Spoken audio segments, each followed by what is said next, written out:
good morning, and welcome back to Reaper Pro Tips with me, your host, Anne, and disembodied hands, Quinty, Justin, and John. How are you all today? Hello, hello, hello, hello. I haven't decided, if I got sleep last night or not. I kind of feel like I didn't get good sleep, but I kind of don't feel that bad, so I'm like, Yes. Iffy for 30 months. Yes, meetings. Yeah, David has a ton of those today, too. Meetings, meetings, meetings. Fun, fun. Well, we're happy to have you, and thank you for the resub. 30 months is impressive. That's a long time. It's a very, very long time. We've been doing this for a very, very long time. It only gets more so. All right, so let's see. We want some green. And I need to move that paint out of the way to get to my other paint. Pine green and ancient oak, as I remember. And we could also use jungle moss if we wanted. Really doesn't matter for verdigris when you're going for those dark greens. If they're a little bit bluish, then great. If they're not, still great. Rainbow skull badge. Woo! Impressive. Is that the reward? The reward for immense amounts of support? It is shiny. Everybody's got little different skulls. I see that now. Though the skulls kind of look almost like octopi. Because it's so tiny. That's your next badge. The rainbow. Awesome.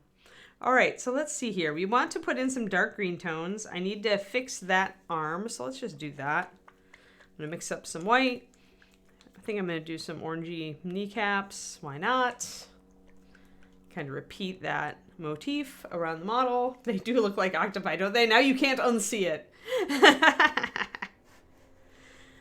Having seen the octopi, you cannot unsee them. All right, I'm going to do some white.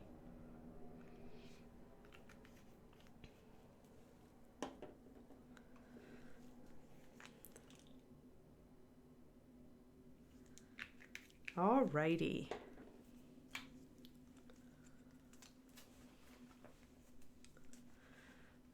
So I've tried testing for COVID twice yesterday, and both times the machine was like, this test is canceled. And I'm like, okay, am I not snotty enough? Because most people would say I'm certainly snotty enough. Or am I a mutant? Or do we have bad swabs? I don't know. So maybe I have an even greater invisible plague, and it's just in denial. The machine is in denial. Definitely have a little bit of morning stuff, but that's because the air quality is weird lately. Yep, agent. He's almost done. I mean, I decided to at least get this part finished, so he may actually accidentally get done. I did think about just stopping at some point. But I don't have the next thing prepped yet, so haven't really chosen the next thing. Though I have an idea. But I have not, since I haven't chosen a successor for him, I'm still going on him.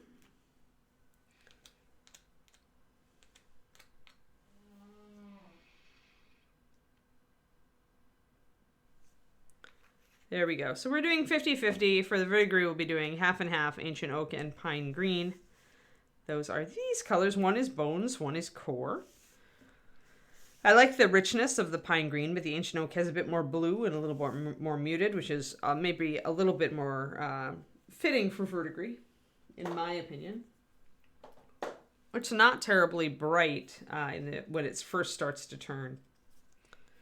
All right, now we need our water. If I can find our water, there it is. And the Golem is at this point very much almost done. His crest is finished. His little things around his waist need to be done. These little things we'll do today. He's very perilously close to maybe complete. I don't know. I still don't know if I'm actually going to finish him or if I'm just going to... Did I already put water in this? I think I did. I'm going to mix it up. Don't want to overthin my white.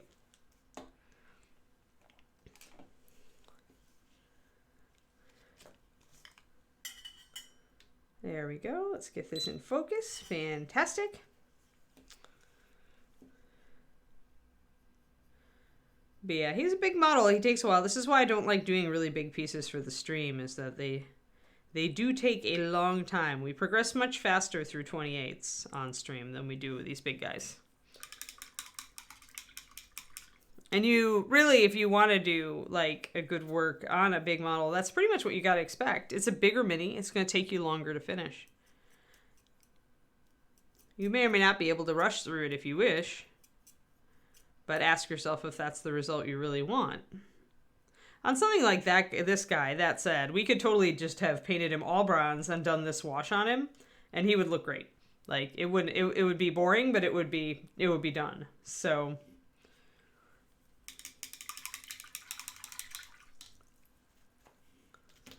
Okay, I'm going to put a little more water in that.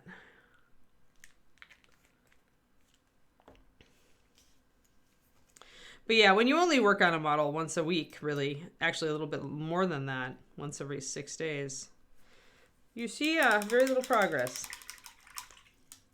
It takes a while. It takes a while to finish. Now, if everybody's like, we're so bored with this Golem, then I guess I prep a new mini. Thanks, Moonlight. Yeah, it's working. It's working. Like, we have all the feet and legs to do. There's also more stuff that I really haven't finished, like putting kind of the heat tinted metal effect on, say, the hands, like the arm spec here in the hands. I did a bit back here. So, but that's pretty quick. But yeah, there's still a bit, but I mean, this is the infinite model of like verdigris, really. There's so many areas where the patina would build up that you've got to play with, that it just takes forever. Takes forevers. All right, so let's actually block in with white the areas that we want to do kind of our little orangey kind of heat suggestion effect on, which would be, we forgot to do these guys. So I need to get that. And I'm thinning my white way down here so that I can get kind of a blended effect, though I may have taken it entirely too thin at this point. And I want to turn the model so that I can have a comfortable brush holding attitude. Yeah, it is epic. I mean, I think it's Izzy design.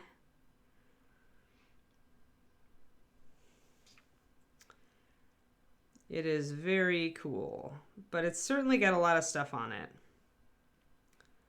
There was a time when David hit it. He's just like, you're getting to hate this thing and I'm going to hide it. And if you feel like it, you can find it. But but as I mentioned, I don't have a replacement for him yet. So maybe I'll do that this week. This weekend, I'll finally dig out something adequate to replace this guy with, and we'll start something new next week.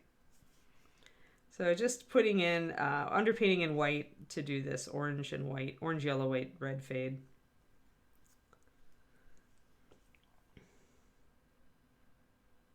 And that's because I want, we're kind of doing it in reverse. We're not highlighting these areas. We actually want to kind of suggest that there's heat on the interior. So we're blocking in more toward where the overlap is. Instead of highlighting the overlap itself is dark. And the edges that are more buried toward deeper in the Golem are going to be hotter. So that's why we're focusing our white toward the back of each of those areas.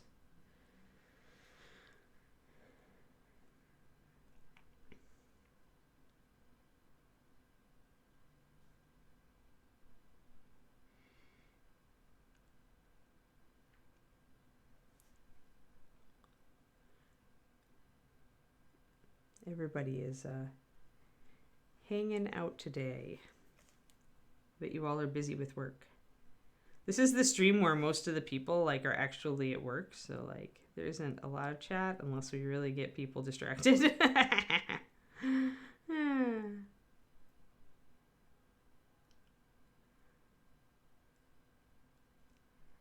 I decided to do a couple of new tutorials on my Patreon under the $2 tier on metallics. So I did actually remember how we did 2 different washes over the surfaces here, how I like to do that, different colored washes. I did that for our $2 video this month for my Patreon.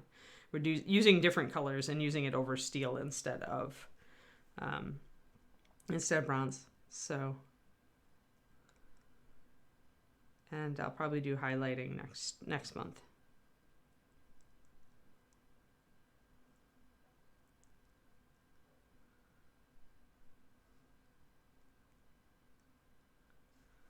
All right, so now I've got that glow kind of going on. Chilling and trolling Twitch. Yep.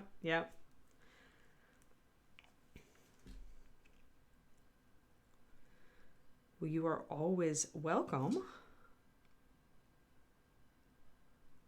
I need to look through, we're almost done with another model, a couple models actually. We're almost done with our Tiefling and Darius. And so I want to grab one of the Kid Adventurers, I think, for to fill that one of those slots next. So I need to figure out which one. Probably whichever one has the cutest animal.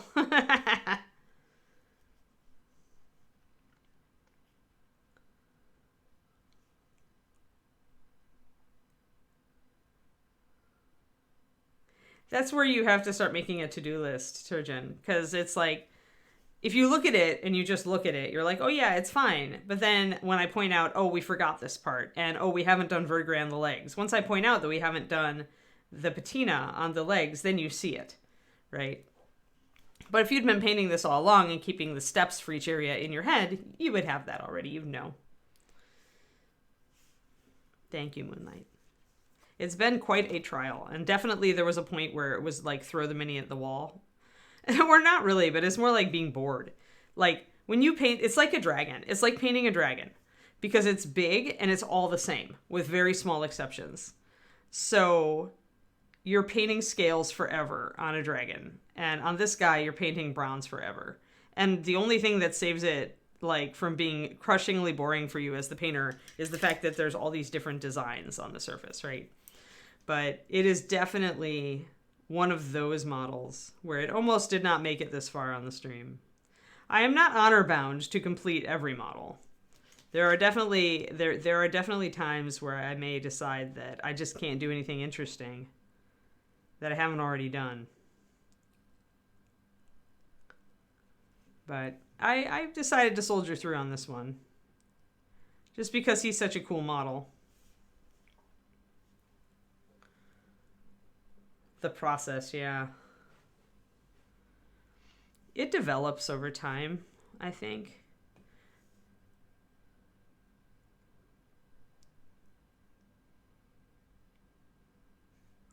I mean, and you can probably make it go faster if you do a lot of analysis of what works and what doesn't. Like, for me on my writing process right now, I'm definitely trying to figure it out. And the more I just kind of like stay centered and conscious of, you know, after I do a thing, did this work? Did it work well? You know, do I feel good about it? Or don't I? And if I'm like ambivalent toward it, then maybe it's time to try something else.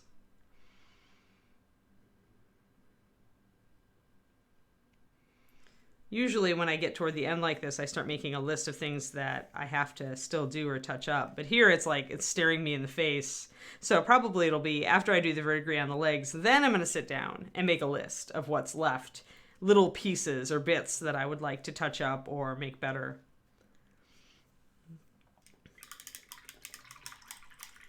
Yeah. Bone burnout. Yep. That's the problem with dragons. It's why smaller dragons can be more fun, because you'll be done with them faster. And it's still kind of a slog at times, but it's not quite as much. It's why I like Julie's dragon sculpts, too, because she does bigger scales, and usually that means you paint it a little bit faster. At least if you're doing the whole highlight the scales, you know, if you're putting that much time into it. Had to mix up some of my dark brown so that I could do a blend in if I needed it here.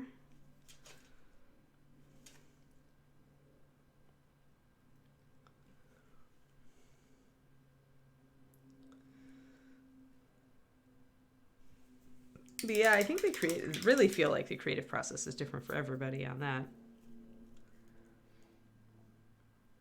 He is a trunk golem. Yep, we did the abrasions on this fist. You can see we did all the scratches and everything to show that I figured he's right-handed. I made him right-handed, so the ram's head on this side is very, very, very much bashed up, and I haven't done the same on this side.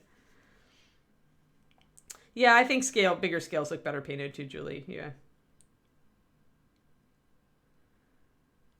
Yeah. So Valandar, probably paint it, just ignore the scales at first and just paint highlight, midtone, shadow over everything.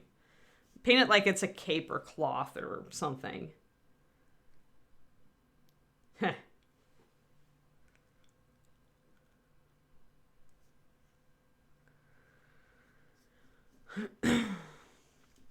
All right, I'm gonna re-emphasize some white over here. But yeah, if you paint the scales like overall with their highlight and shadow, and then you go back and you have to like pull out some details, then that makes it a little faster, because at least you've done the overall value, and then you just need to worry about small repetitive highlights, which you can do. Put on a podcast or an audiobook or music and just kind of do it, get through it. I'm thinking about doing the Hydra on this stream. The Hydra and the Centaur are my next Greek Odyssey bits that I think I'd like to do. But I will do the Hydra faster, like I just described it to you. I'll do the faster technique on the scales, at least for the base. And then we'll question whether we want to, how much extra time we want to put in on it. Hey there, Tiber Zero. It is going. We're trying so hard to get through this monstrous model. It's been a while that I've been working on this one, so I'm just doing the kind of the heat effect that I've been doing here. I forgot to do it over here, so I'm doing the underpainting. Oh yeah, Arcane Art Unearthed. Yep. Yep. Yeah, Monty's always working on something. I have his tallest setting for fourth ed. I think it was fourth ed. I think he was doing one for fifth, but it's like I haven't run a game in ages, and so it's like I don't want to throw a bunch of money at a huge book again unless I'm going to use it. But I like Monty's stuff. I like the way he designs.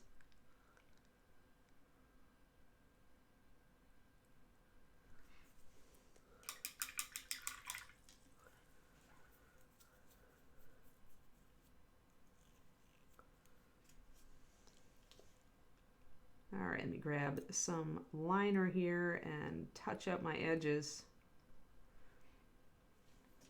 Going a little fast.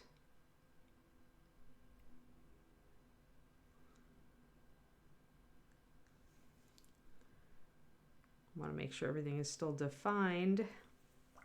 A little bit too dark there.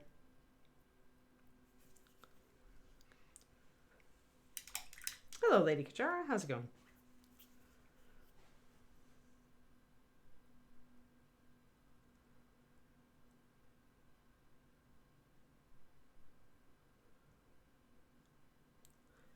Yeah, bigger scales would lend itself to that. Not an MM, but shiny. Yep, you can do that. And it would go a lot faster. I mean, if it's a shiny surface, it's like still could be like, it's still an MM. It's just not like Sky Earth or extremely mirror-like NMM.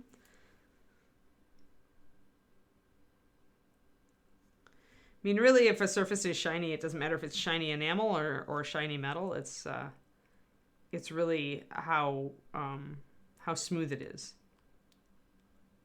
So it sounds like he was doing like a more rough NMM. Yes, sure. Nice to see you, Moonlight. Good night. All right.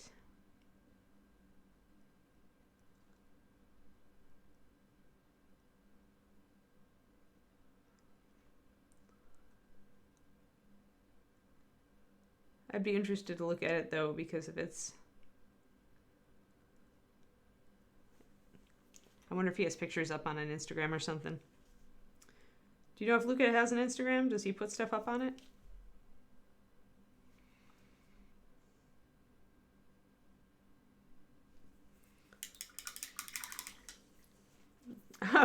Cool, Tiber.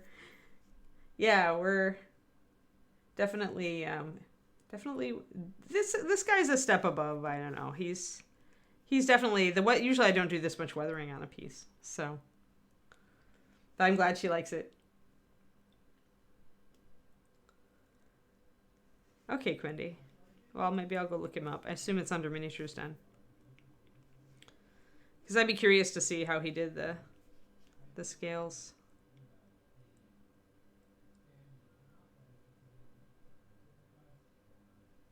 All right, so we've got that white underpainting down, and we can do the kind of the heat glow. I've got to get this last little piece here. We'll bring in our red and orange and yellow. I also need to underpaint the knees a bit. Let's see, so that's sharp. We want to do it like we did the other side here. Oh, okay, Miniatures done. Yep, it was a long time ago. When you're only painting a model once a week or less, it takes a very long time. We've been working on a lot of other stuff. We've gone through a lot of other stuff. Probably the model that's like, that we just started, one of the models we just started is the Hairfolk Rogue. She's cute. And I finished her, got her face and her head more or less done except for her eyes. Haven't decided on eye color yet. But yeah, we're almost done with this dude, the Tiefling guy. And almost done with Darius with his little rat familiar and his cool spell book. So yeah, other miniatures have come and gone while we painted this one big guy. For sure. All right, so I think I want the knees too to go with this kind of fade effect. Weirdly, so we'll see what we can do. I haven't quite decided how I want to do this part, but we will figure it out.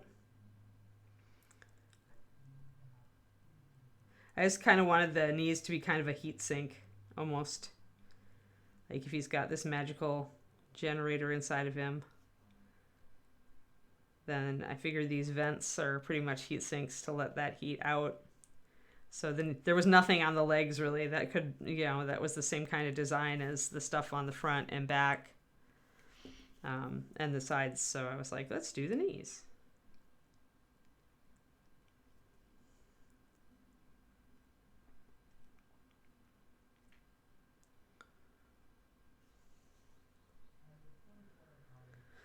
Hey, Robin. We are plugging away on our Golem. This knee will be a challenge because it's turned down, so it's mostly in shadow, so I'm going to mostly hit the rim.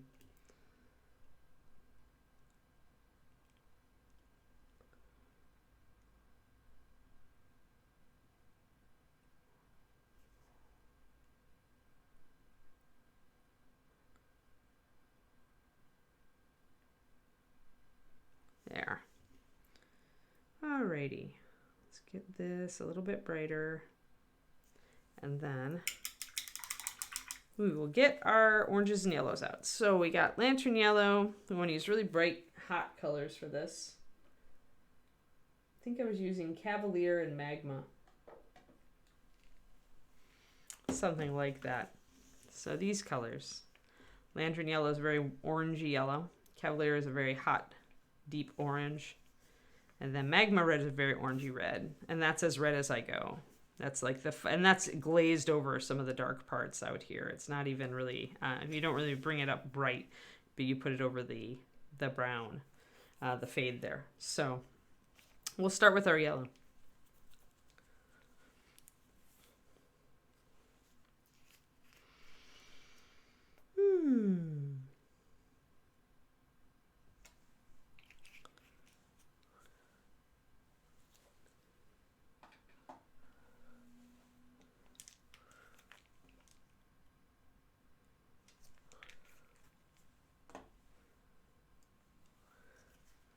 Can tell you're all busy. Not much chat today.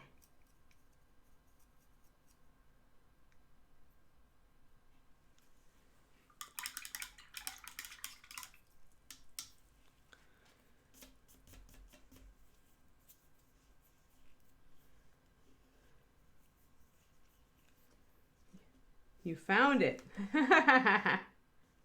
Okay, hold on. I'll let me get that. All right. Oh, okay. Yeah, I see it. So it's got kind of a, yeah. All right. I see what he's doing. Yeah, and I can see why you wouldn't be able to do it without the big scales, or it would be too much of a pain. Like, yeah, or it just wouldn't carry. You have to have that big thing. So I would call that an NMM, but a very dull NMM. A very dull surface, because you can still see the shine, but he's not doing bright spot. So since he's not doing that bright spot highlight, that means it's going to read as not nearly as shiny.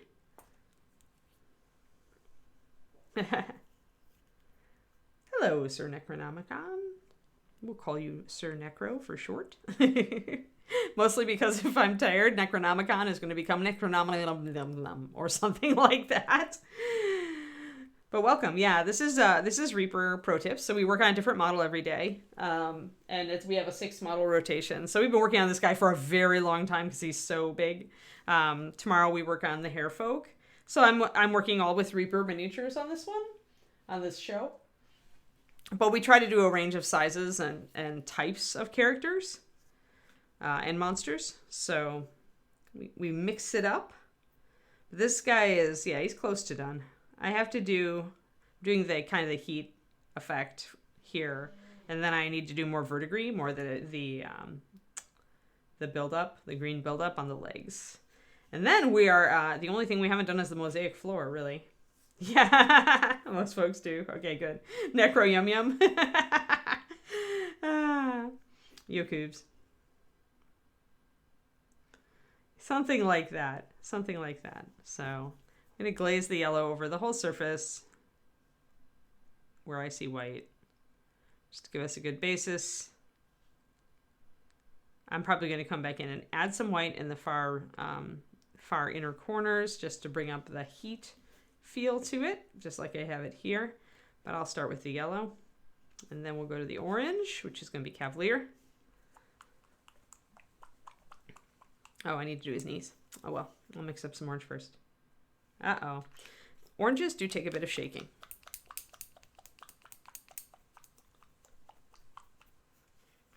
There, much better. And Cavalier is a nice dark, but still pretty vibrant orange. It's not muted. It may not have as good coverage as some oranges, but it's pretty good. I'm gonna get this magma red. So let's look at our fire effects. I would use the same sort of transition for magma, only like for lava effects, I'd lay off the yellow except for very small touches where like big areas came together. A lot of magma tends to be much more in this range, in the orange-red range, depending. So keep in mind that your fire will change. I don't eat tangerines. Hey, Luthar, wow, yeah. Long time. We are still painting.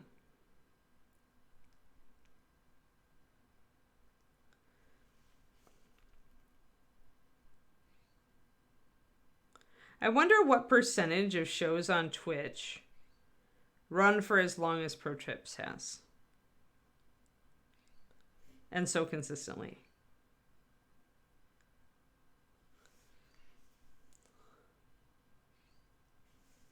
Alrighty, so I've got our yellow blocked in now. I've got to mix up the orange with some water. Oh, good. Oh, have fun, Balladar.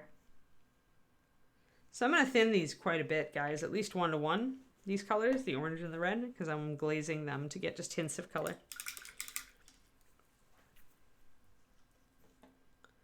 Yeah, it's always rewarding to see your skills increase when you really enjoy a hobby.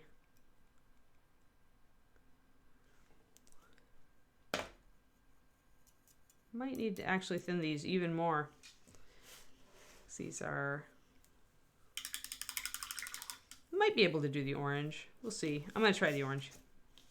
The red feels like maybe it's a little thick. So when I do this glaze, I want to keep some of the yellow in the recesses.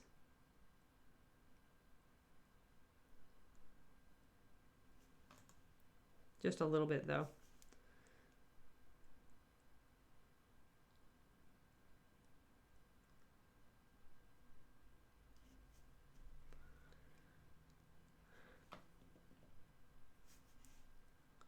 And I may need to build up a couple of layers of this orange to really see it come up, because it's just pretty transparent color.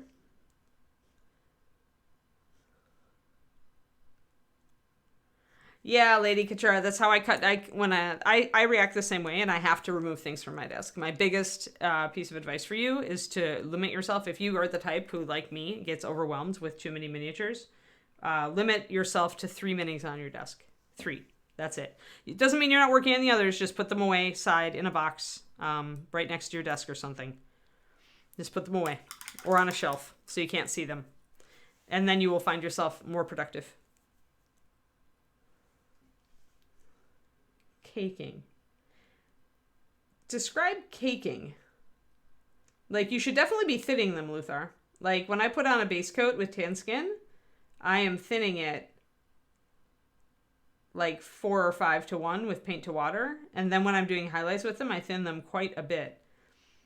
But I'm not sure what caking means. Caking,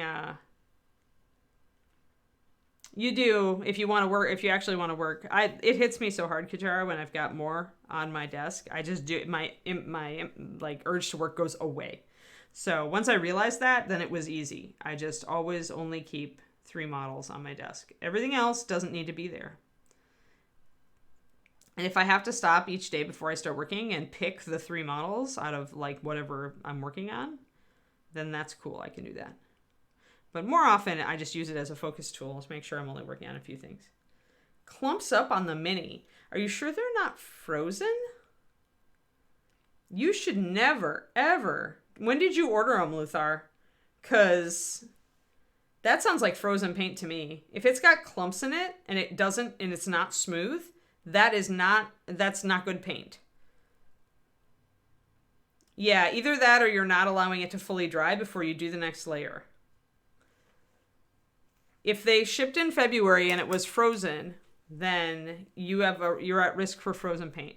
So the M Fontana brings up a good point. If you are not waiting after one coat very long to apply the next, you can pull up paint and get globs. But if it's like cottage cheese, like if it's like clumpy like that, if it keeps doing it, like if you try to stir it up in your palette and it keeps like separating, that's frozen paint. That paint is bad paint. You need to get new paint. And right, so then it means that it's probably bad. If you ordered it in February, there's a chance of freezing. And I mean, if you have a bad bottle, you can contact Reaper customer service, because that's not anything like that. Those paints have probably, you just haven't noticed it because you weren't painting with them. No, I don't, Rabbi, actually. Oh, as far as I see, you're asking him. Paper fibers. I think it's likely to be bad paint. Yeah, and Quindy just gave you the link. It's help@reapermini.com. Essentially, tell them you make a list of the colors. Tell them you ordered them last winter, but you've only just started painting with them, and they're acting, they're not performing well, and that you were told they might, just be bad paint, and you would like replacements. And Reaper is usually really good. Yeah, because there's no way. I mean, Master Series is one of the smoothest paints on the planet, so you should never, ever get that effect. And if you are, it's usually a problem with the paint. And the only time that ever happens, since these days we've got our formulas down to a fine art, so we really shouldn't be ever seeing bad batches. Although certainly, I can never say never, but it is far more likely to have been a freezing problem.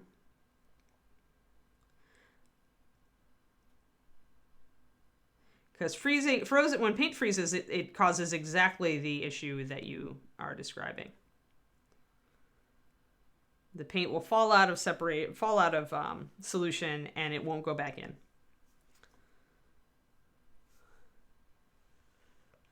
Like, it'll pretend to. If you mix it up vigorously, it'll seem like it's okay, but then it'll separate again immediately. Yeah, I moved, Luthar. I moved in the middle of the pandemic. I moved April 2020 out here to the West Coast. I don't know if you knew that or not. So I'm not on site anymore, and I'm not the one making the paint. I'm just doing the stream. But yeah, that's definitely, like, I can still answer chemistry questions, and it sounds like a chemistry thing. So I'm brushing the magma red over the edges here to get that nice kind of red fade. Yeah, I still have the knowledge, yes. So just bringing up that red. And because it is so thin, it takes just a little bit. I need to pop my white, though. You can see that has a very strong white, and that still has a strong line of white. So we're going to come in and do that on that area also. But first we'll get the backside so we don't forget.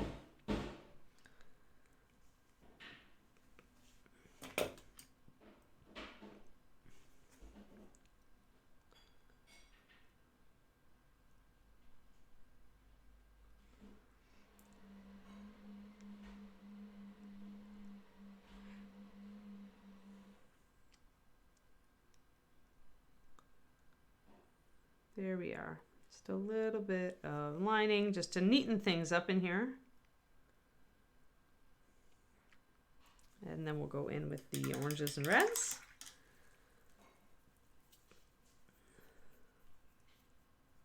Yep.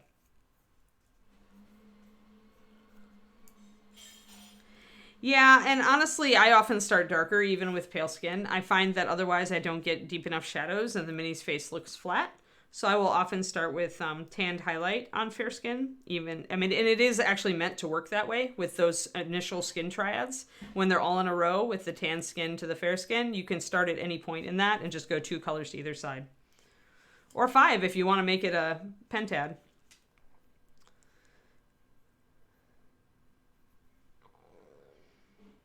All right, I'm going to turn this mini upside down so that I can get at these from the appropriate angle. Bring in some orange.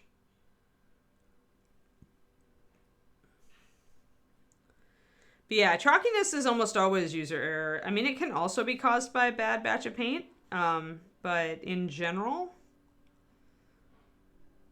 it is. It's probably it's not the correct paint consistency is probably the most common cause of chalkiness. Because I never get it. Not ever. And it's also good to understand that when you're dealing with chalkiness, it may occur with one paint and not another. And usually that's because the 2 paints have differing levels of white pigment. And so a paint with less white pigment is going to not need as much thinning and is going to be able to be handled slightly differently. So that makes it even more difficult to diagnose sometimes because the paint will vary by, how it's constructed, or can vary by how it's constructed. For instance, I find that if I use fair skin, I may get chalkiness because I forget that I'm not working with as high a white load in those colors as with pure white. So more often, instead of just adjusting my whole painting style for it, I will just create a fair skin color out of mixing tan skin and pure white. So I get the ratio of white that I'm used to, and I don't have to change. I'm too lazy to change my style. I'm too lazy to change my routine. So I have better results doing it that way. Otherwise, I would have to thin less. For some reason, I find that, Luthar, that paints that have a lot of white pigment, I never, ever get the chalkiness with. And paints that have less white pigment, I think just you need to keep them like a little bit thicker, not as thin. It's just like, I can't even explain it. It's something that I've noticed. I mean, white pigment, it's also just pigment in general, but chalkiness usually happens because of when you're dealing with a white, right? That's why you call it chalkiness. Like, you probably get just as much needing to adjust stuff with other pigments. You just don't notice it because it doesn't get that gritty look to it. And it's not like the culprit. It's just that when you've got a certain load of pigment, you've got a super heavy load of pigment, you can do things slightly differently than when you have a pigment load that's not quite as heavy.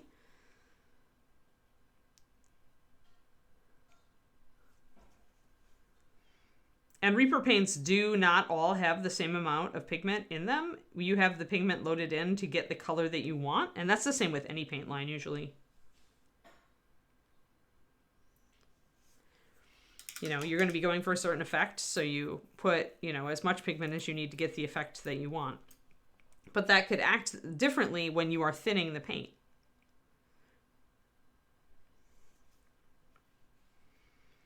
So I personally find that if I'm not going to change my normal thinning, you know, because I have everything dialed in with pure white. I know exactly how much I can thin with pure white and get perfect layering. And so for me, if I'm going to like go back and try to use like fair skin, I find, and even rosy skin, I have to leave more, I have to not use as much water with it.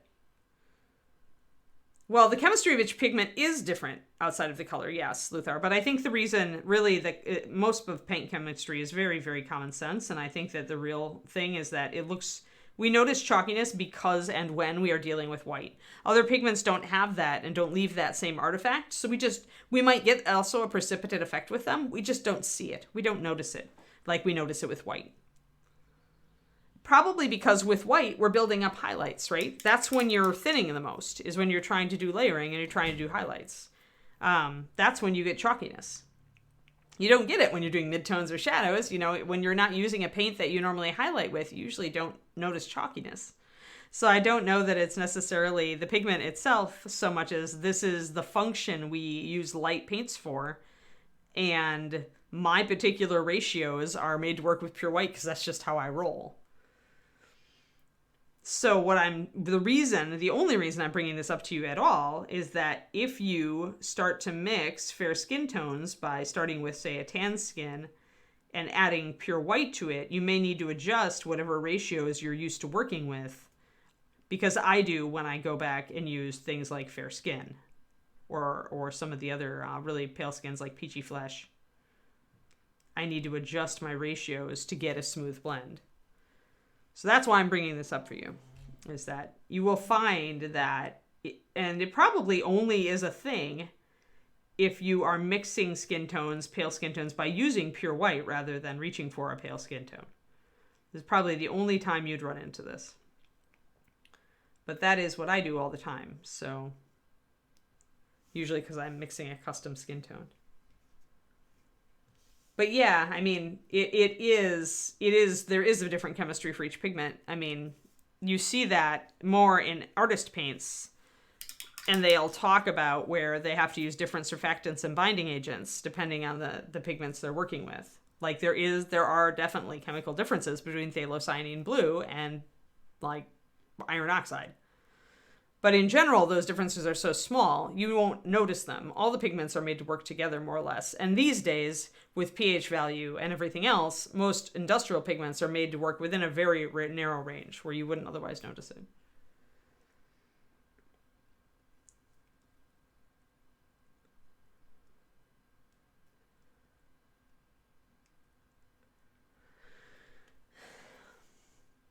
I'd be more likely to do a series of videos on that one. Maybe once I get my fundamentals series done, if you guys haven't looked at that, I'm doing a fundamentals of miniature series, fundamentals of miniature painting series over on YouTube. It's short videos. I've got 3 of them up so far. It's kind of what I'm concentrating on my YouTube right now, as far as what I'm doing on YouTube. And I'm trying to give people a good foundation of the basic techniques, but after that, doing a troubleshooting set like that would be actually very useful.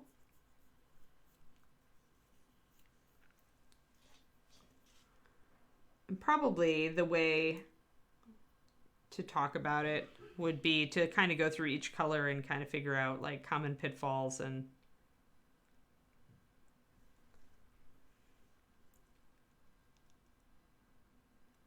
just going to darken up the edges a little bit here to get more contrast there, and that should be good. And I need to put my whites back in on this side.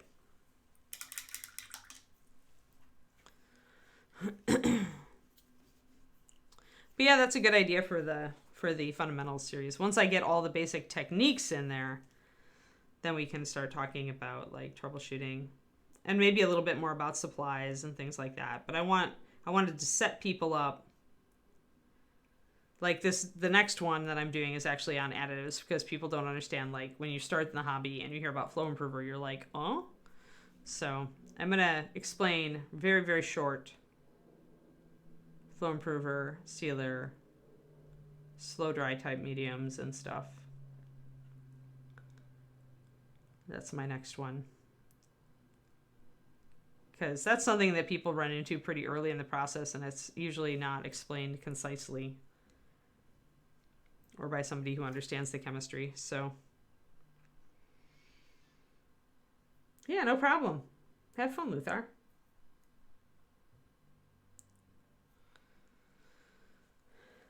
But yeah, I'll totally be like hitting you guys up for some ideas for that fundamentals series once I feel like I've exhausted all my like immediate ideas, and I'll ask you guys kind of what you think would be useful for beginners. Definitely this is a beginners based series. It is meant if you are new to give you like a foundation, so you at least have basic examples and sometimes recipes and, you know, the basic knowledge of what stuff in the hobby is and things like that. I'll probably also do one on brushes.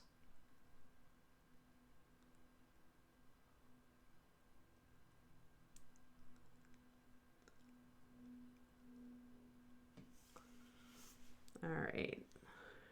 And now the knees. Hello, Rex. Thanks for the micro cheer. Oh, no problem, Kerniko.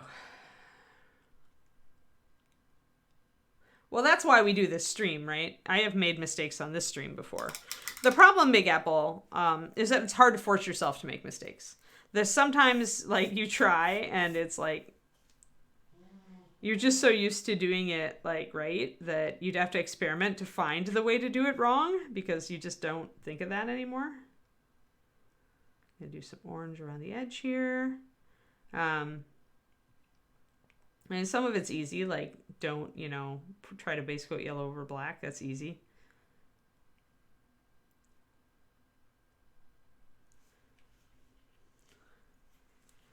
But I think that probably then we'd have to have like a painting pitfalls series and like talk about specific colors at a time, because then you'd eventually get to skin tones and you'd be able to tackle the whole chalkiness thing.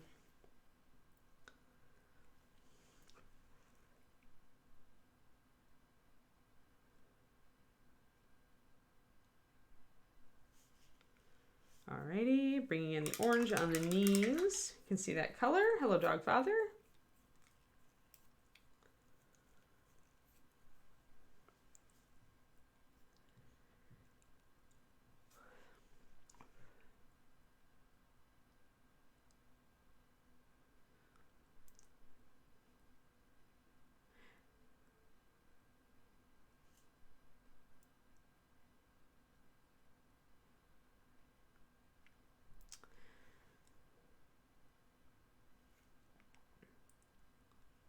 But yeah, I would probably tackle that kind of thing by color. I think it would be the most effective way to do it. Pizza! Yay. Except I can't have that anymore. Yeah, but I don't have the time to shoot a whole extra video for the channel every month in addition to Patreon. Big Apple. That's the thing too, is I don't get paid at all for YouTube. So it's that time investment for YouTube is purely because I'm gambling that I will have people find me from my YouTube as far as my Patreon goes, which has worked actually recently a couple of times, which is why I'm encouraged and will continue doing the free fundamentals series. But in order for me to, and it's really a business plan thing, right? Because this is my entire income. This is it, man. I don't have a real job anymore. So I have to be, as a entrepreneur, I must be very conscious of my time versus value ratio. I would love to do more short stuff and fun stuff for the YouTube, but unless it works to pull people to my Patreon. Otherwise, it's just me putting some stuff for free that I'm not getting paid for. So I have to always, I'm doing it, absolutely, because I actually believe that, that free stuff is good. But I certainly can't do a lot of time in that. That's just not good business.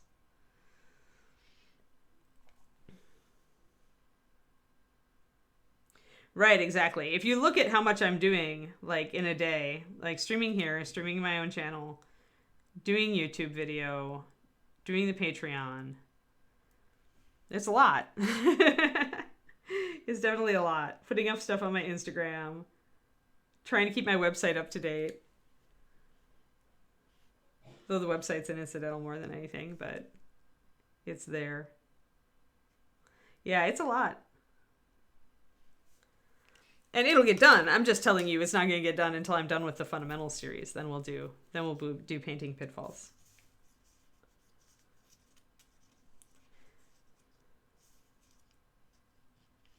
Who are you shaming now? Oh, okay.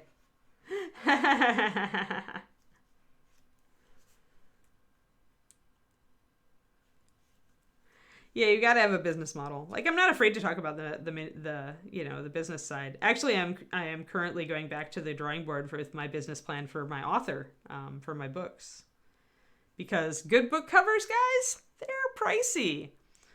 So I'm having to reevaluate how much I have to spend on my book covers. So that's making me revisit my business plan for my Patreon and my painting, right? It's something that if you're a creator, you should have one. You should be looking at it from that perspective, so you're conscious of it.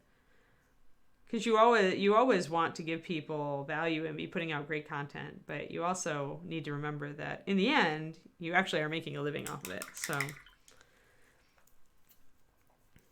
and when you want to make people happy, like I do, it's very challenging to remind yourself that you can't just put a bunch of free candy out. But yeah, business models are difficult.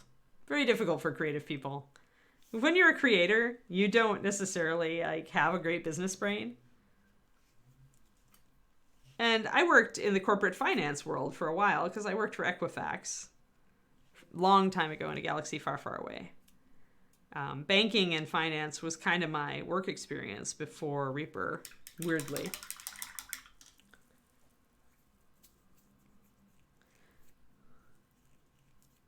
Yeah, Cornico, exactly. There are many badly photoshopped urban fantasy book covers, and I hate them. Yeah, that's easy to say, Rax, until you look at how much money I make in a month and you realize that a book cover is more than I make in a month. So then you can't just spend the money. You have to budget. Like a really good book cover from a good illustrator who's not just throwing together random Photoshop crap is going to run you $2,000. At least.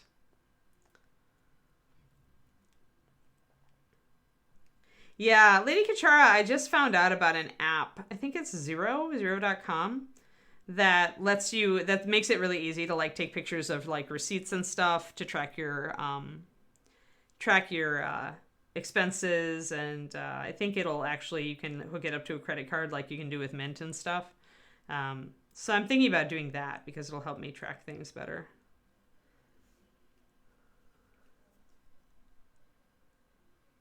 Yeah, the business side. Yep. And I mean, the great thing about painting and the Patreon and what I do for Reaper and all this is that I've got very little overhead. I bought some good equipment. I probably will need to buy another piece of good equipment. Those are my biggest expenses, is really the video and lighting equipment. Unless my desk breaks, then we're in trouble. Then I'll have to get a new desk. Those are expensive. But it's good. But yeah, when you start looking at self-publishing your books, then you got a whole new set of expenses, and that's before you even start marketing. So yeah, it's just been I'm just going to go back and kind of retool my business plan and refigure it. Yeah, exactly. Yeah, I imagine. It's just hard. Yep. It's not that they're hard, lady, but they're time consuming, right? And they're not fun. And so what I find is that I have to do just a couple things a day. So like it's, okay, I need to take a photo of this model today. I can do that. That's easy. That's a small step, right? If you concentrate on small steps, or today I'm going to set prices for 3 things, small step. And website, today I'm going to update 1 page. Again, small step. Small steps are so key because when you are trying to do that stuff, it is overwhelming, right? It's not fun and it takes time. And sometimes we have to learn new things to do it. And you hit overwhelm really fast if you're like me. So I've found that doing the small steps, just doing small steps, that means by the end of the week, I've actually done a number of useful things. Plus I have to program, any of this writing stuff has to be slotted in around my actual business, my miniature painting. So I'm bringing in some dark green here, guys, to darken down these areas and give us more of a patina. This is a mixture of pine green and ancient oak. Yeah, I'm there, Rex. It just means I'm going to need to retool how fast I can put books out. I've got the second book almost done now, but putting them out like one after the other is now kind of in question unless I wait and save up extra money. It'll take a little while. So it's just, I have to be realistic, make sure I'm being realistic about my finances since I don't make very much. It's actually, I've gotten a lot of new patrons lately and that's really helping.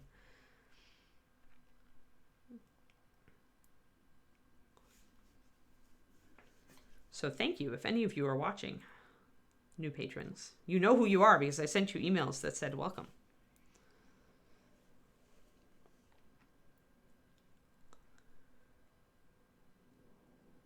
Yeah, it's just retooling. Like some things, like I've never commissioned a book cover before. I had only the vaguest idea of how much it would cost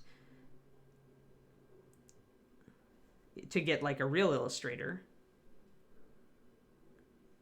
And I was not expecting it to be cheap, but it was a little more than I thought. So now I have to stop, back up, reassess, rebudget, the stuff you do.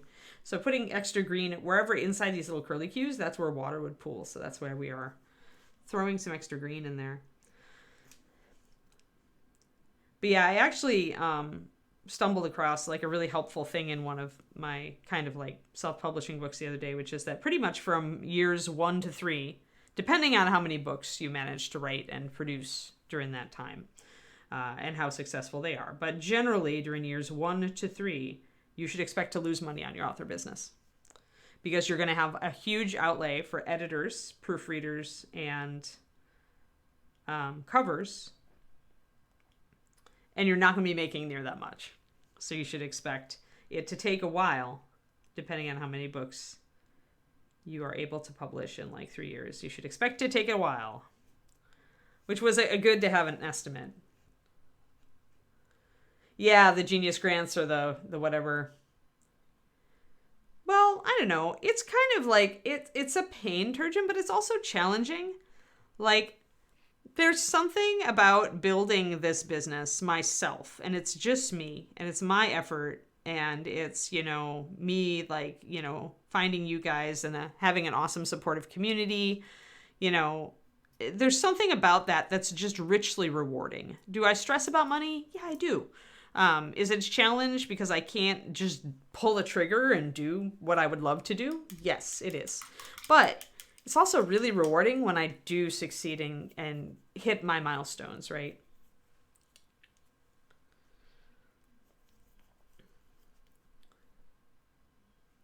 That's cool.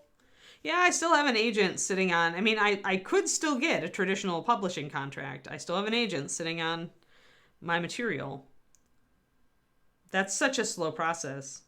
Like at this point, I almost would rather self-pub it because if the agent actually wants like to read my whole thing, because he's got a partial right now, then it's going to take him another 3 to 6 months to read that.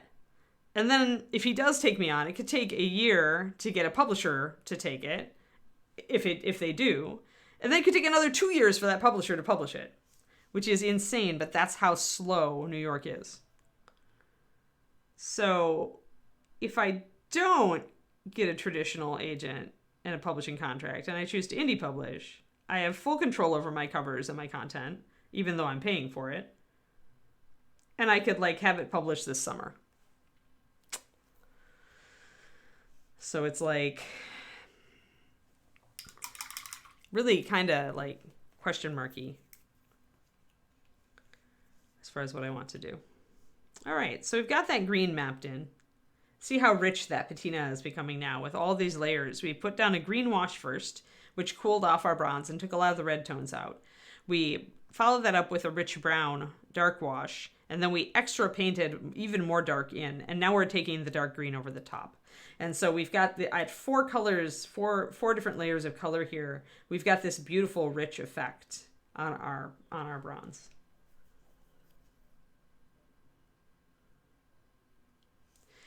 Yeah, I always, I tried being a self-employed once and I failed utterly, but I learned a lot about what I did wrong. And I always thought to myself, Turgeon, that if I got another opportunity to freelance, I would do it. And so this is it.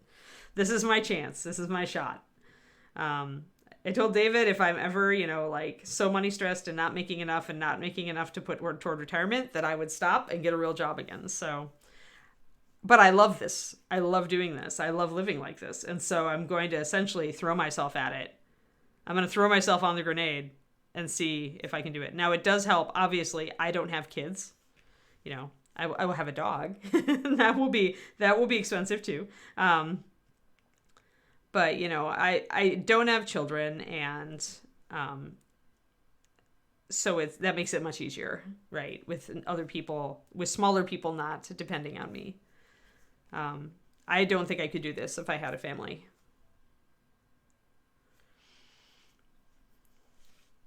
Makes it difficult. I'd have to still hold a real job at the same time. But I'm grateful for this opportunity because, like I said, I'm really loving this. Like, I enjoy it. Like, living a creative life is where it's at for me. I'll take a little bit of money stress and just work really hard on building until I don't have that anymore. I live pretty frugally. So David and I don't blow a lot of money on stuff, and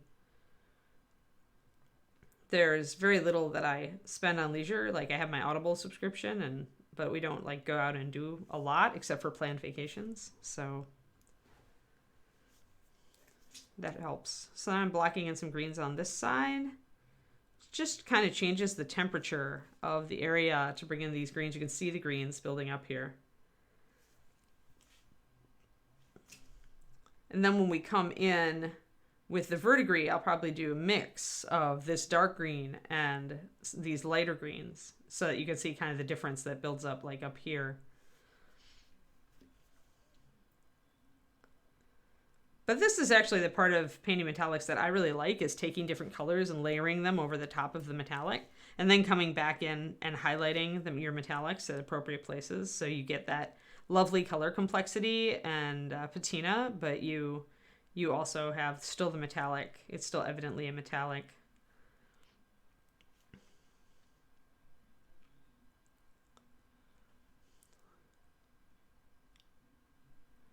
But I really love doing this sort of thing, is glazing of different colors. Super fun. Yeah. Yeah, I mean, it's definitely like, the good thing is you're your own boss. You're the one in charge. The bad thing is you're your own boss. You're the one in charge, which means when bad stuff happens, you're the one to deal with it. Yeah, that's brave of him. Like, trying to be an entrepreneur when you have a family can be real tight. Yeah, he's very brave. But if it means you get to do what you love, sometimes some of us decide it's worth it. We just decide to try it, to go for it. I'm very happy with the Patreon. It's one of the best things I ever did for myself. Frankly, I know it's for you guys too, but I love it. I love doing things for it. I love like producing the content for it. I love my community. I love my Discord. And I'll line a little bit here just to bring these back sections out a little. I have some walnut open, so I'm using that for that. You can see that I'm shading down here to bring out these designs a bit. I'm going to go in and shade in there. But yeah, entrepreneurship and freelancing, definitely not for everybody. I mean, that's what I tell people. You've heard me say on this stream before, mini painting is a great part-time job. But if you're going to do it full-time, then you got to have a plan. You got to treat it like a business, and you got to be ready to work and take some risks. But it's a great part-time job. Like if you get to a certain level of decent painting, you can make a nice, few extra $100 a month or more if you have extra time, depending on how much time you have to put into it.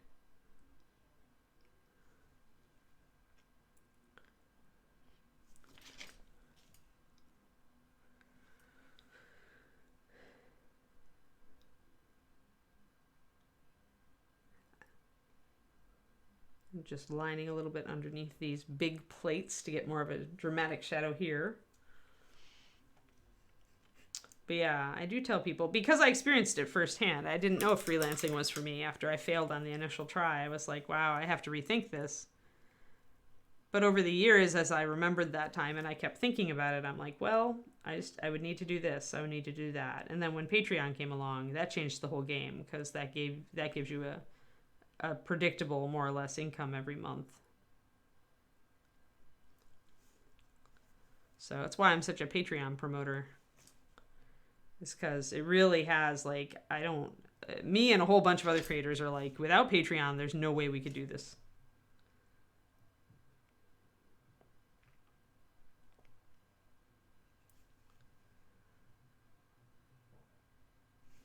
Alrighty, so just darkening down these inner plates as well.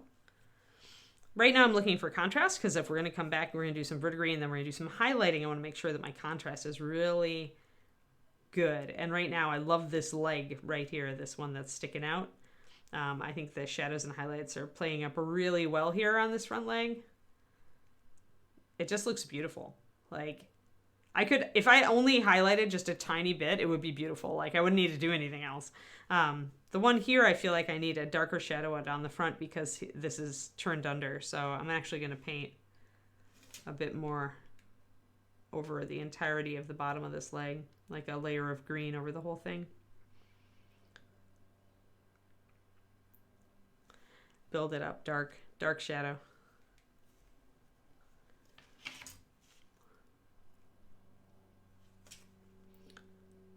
But I do love how this looks. Like, I'd love to do, what would be great to do this way? Bronze dragon. Do like an older bronze dragon with really heavy, like just really heavy shading like this. It would look gorgeous. Do it in metallics, do it shaded metallics. But at this point, since you're layering so much regular paint over it, you lose a lot of the shine, but you still have enough. And if you just do spot highlights of it, I think it would end up looking beautiful.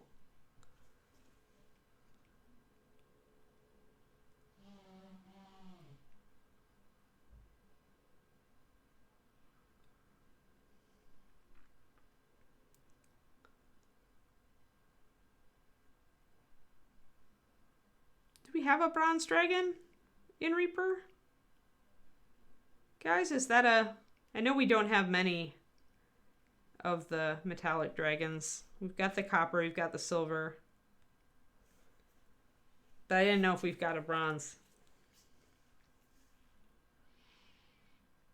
Don't remember if one of those came out with 5.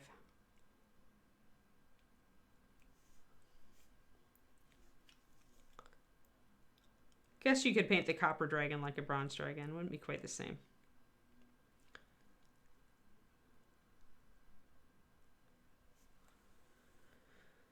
Yeah, and a lot of them just have names and not colors addressed to them because, we don't want to get in WotC's copyright infringement.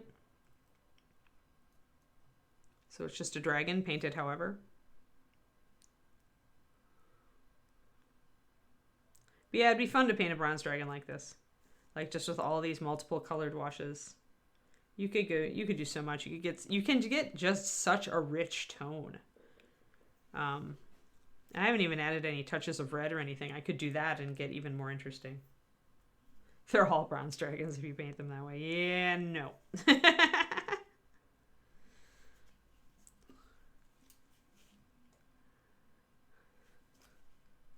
Put a heavy shadow underneath this skirt.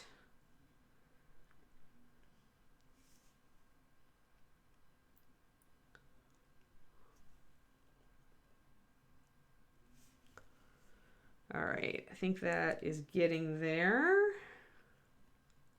This needs to be a bit lighter because it's extending into the light, as you see. I'm going to paint this over a little bit because it's in shadow more.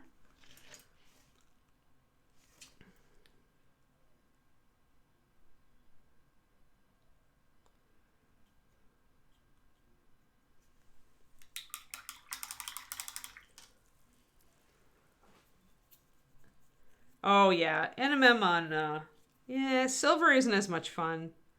I think I like the bronze tones far better. I mean, I did silver. You can put a lot of colors into it, but I love the richness of like the bronze specifically. I don't think the silver dragon would be nearly as much fun for me because silver doesn't verdigris, it just tarnishes. So you don't get those awesome like green tones that you can pick up. Rose gold. Make sure you put a good base coat under that color, like with regular paint. Same rules with other metallics apply on rose gold for sure, because rose gold doesn't have a lot of coverage because it was created specifically to hit a particular color. And when you're trying to hit a very specific color, often that metallic won't have a ton of coverage unless it's just, you know, the nature of the color itself, because you're trying to just perfectly hit that feel. So you need to definitely put a base coat on under that sucker. I would do a mix of new copper and tarnished copper. New copper for the coverage and tarnished copper for the depth and the dark, and I would try it over that. Well, if you were going to do this kind of treatment on a metallic dragon racks, then you'd have to, yeah, I mean, you'd have to have some kind of shadow and tarnish if you were doing it this way. That's why I'm saying that I think that bronze would be better. But doing like a silver dragon just all shiny would also be tremendously boring. Like, you have to have shadows and depth and something in there.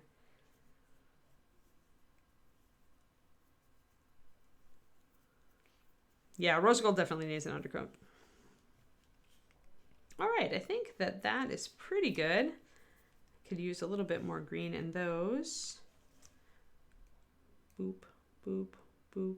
Putting a huge puddle of green in these. I can use a huge puddle because this green is so thin.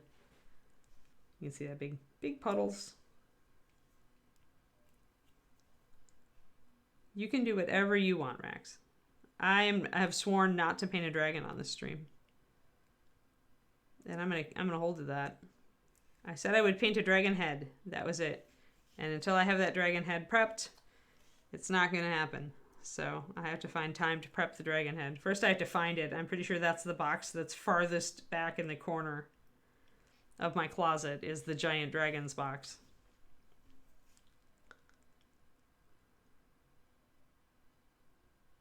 But you are welcome to paint whatever you would like. Yep, you go.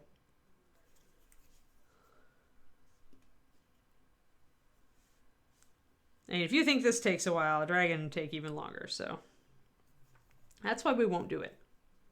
We are smart. We have learned. We have learned from Dance of Death.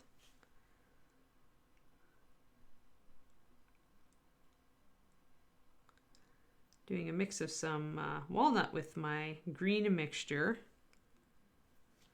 to get a bit of a darker tone. Yeah.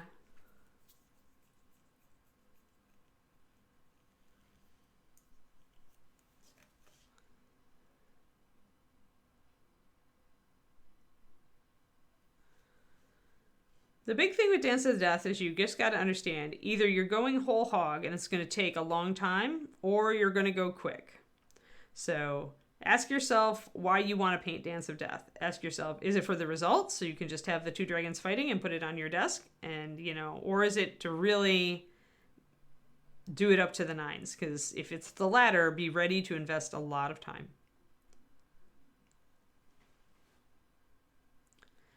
But if you just want it done, then it's not. I mean, they are smaller dragons. They aren't Maldrakar. But that piece does take a while when you want to do it to a showpiece.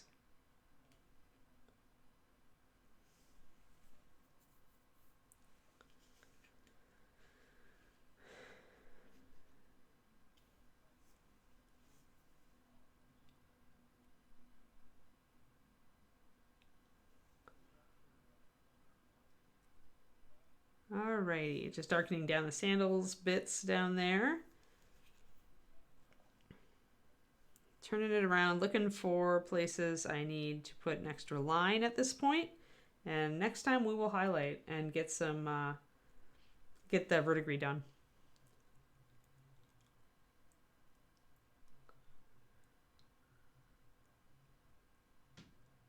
Crows, you'd want to, I don't remember who you contact to tell people that, but Quindy probably does. But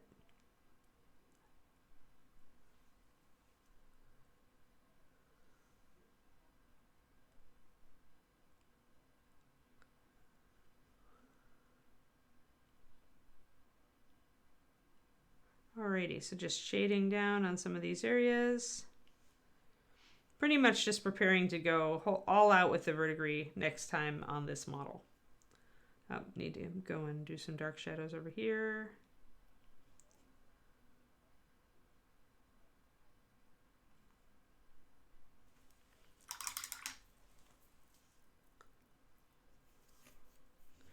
All right. Oh, and I want to grab some green and also throw that over the top of these guys. I think I'm just going to kind of go and stipple it over them. I want to get just a little bit of that green tarnish over the top.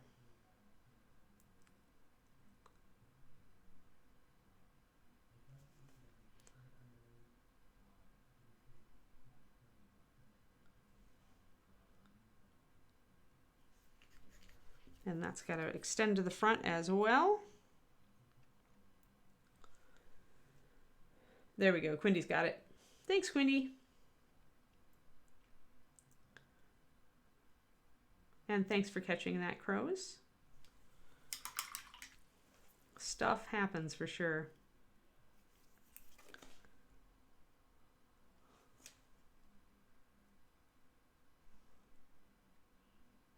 A little bit too much there.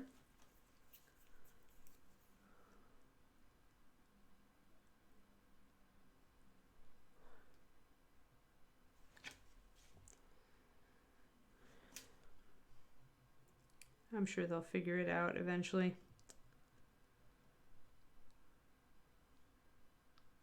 Probably just misnumbered.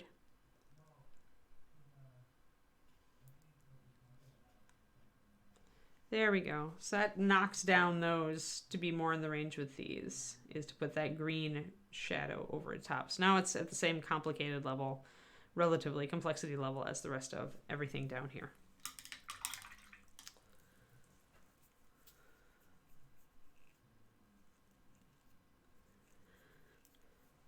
All right. Well, let's see. I think that might be, honestly, we might be good. Let me see if there's anything else that I could do on short notice here.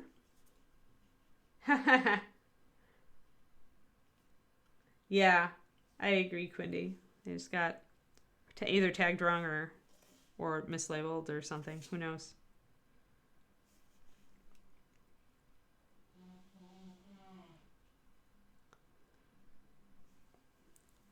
So mostly just double checking myself now to make sure that I have what I need. Can darken down this area here. So what I'm doing now is just neatening up. Like I'm using lining and deep shadows to kind of cover areas that I want, where I want contrast or not as much emphasis. When you make an area dark, you're pretty much telling the eye not to look at it. So if there are like bridging areas like this top of this armor plate where it's just blank and there's really not a lot going on, and it's under this skirt fringe, so I can get away with putting a shadow there, I'm going to put a shadow there. Having areas of deep shadow that set off details from other details helps you to focus attention on parts of the model that are... Oh, another sculpting episode. Yes, crow's nest. Very cool. I'm going to do the same on this knee a little bit.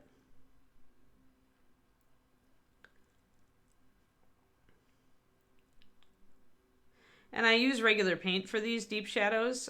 It is thinned, but I am using regular paint, and that will kill the shine in the areas under it. But if I don't want the eye to go there, that's fair. It's actually, you know, kind of what you would want to do. It's why I use regular paint to shade metallics. And I don't always thin it with a gloss medium, which would, or gloss sealer, which would make it retain a little bit of shine. But if I want my shadows to be really dirty, and I don't want the viewer to be looking at those shadows, I will use a flat paint and a dark paint, which will essentially make the metallics next to it stand out more where I want people to look. And it will make them less inclined to look at interior areas or areas that really aren't important.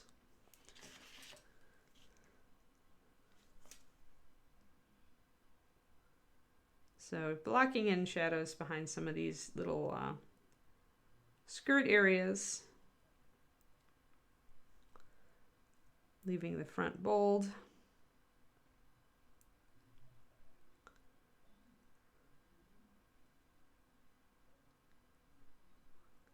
There. Excellent. Well, let's just do a little bit more here. I feel like I need a little bit of darker green to kind of shade in this area too. There we are. Alrighty. What we did today, we filled in all the heat vents that we missed the first time, and we added in green shadows down on the bronze here to get ready to build up the brighter, lighter verdigris over. And then we added a lot of green glazes and some brown glazes and some lining to crisp out all of our details in preparation for finishing those legs. And we also brought in a green, heavy green glaze over a lot of these metallic bits up here, so that they would also appear tarnished. When we can take our bronze color and we can come back in and bring up the edges of those over the top of the verdigris to bring back some of the life like we did up here. And like we'll be doing down here as well. So yeah, that's what we did. It was a lot of little things, but we made good progress. Let's actually back out and take a look at the dude. There is the dude. He's looking very much close to done now. Like, honestly, if I just brought in some metallics and did a few touch-ups and added some little lighter green splashes down here, boom, done. So, yeah. So, looking pretty good at this point.